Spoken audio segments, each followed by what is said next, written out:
1903 ஆண்டு ஜூலை 15 நாள் குமாரசாமி நாடாருக்கும் சிவகாமி அம்மாளுக்கும் செல்வமகனாய் உலகில் அவதரித்தாய்.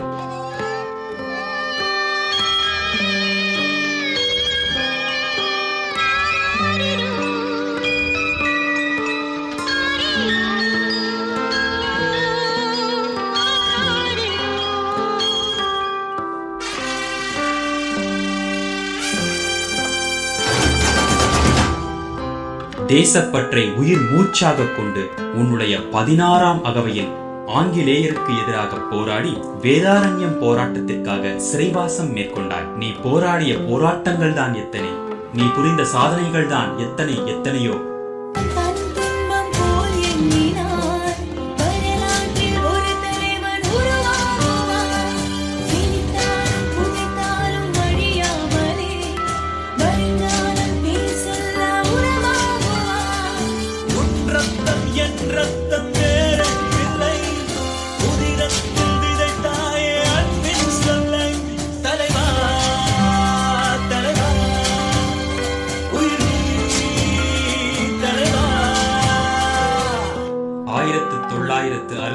தமிழக முதல்வராக பணியேற்றுக் கொண்ட போது முதல் நாள் முதலே நீ ஆற்றிய பணிகளை கணக்கிடுவது மிகவும் கடினமானது.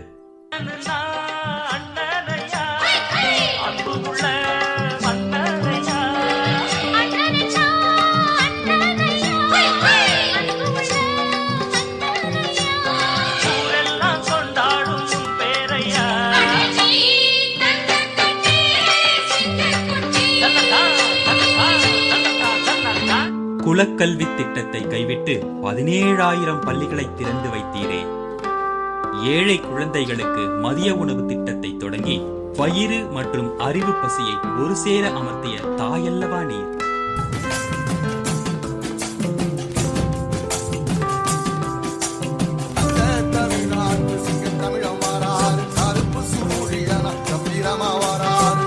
தமிழகத்தின் முதுகெலும்பாய் விளங்கும் விவசாயிகளை காக்கும் கடவுளாய் விளங்கினாய். அதற்காக பல நீர்ப்பாசன திட்டங்களையும் அணைகளையும் ஏற்படுத்தினாய்.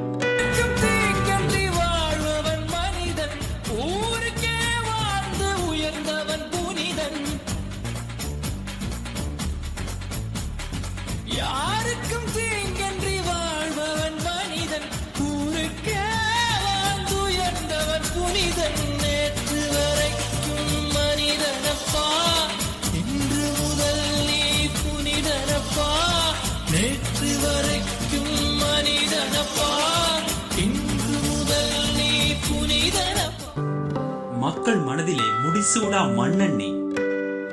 பாரத ரத்தினா போன்ற விருதை பெற்றாலும் எளிமையை மட்டுமே தன் வாழ்வாக கொண்டு சமூகத்திற்காகவே வாழ்ந்த தியாக செம்மல் ஐயா நீ. அதனால் தானோ என்னவோ உங்களை கர்ம வீரர் என்று அழைத்தார்கள். இப்படிப்பட்ட ஓர் தலைவனை தமிழகம் ஏன் உலக வரலாறு இனி சந்திக்குமா? இன்றைக்கு உந்தன் பிறந்த நாள், இன்றைக்கும் அது எல்லோருக்கும் சிறந்த நாள்.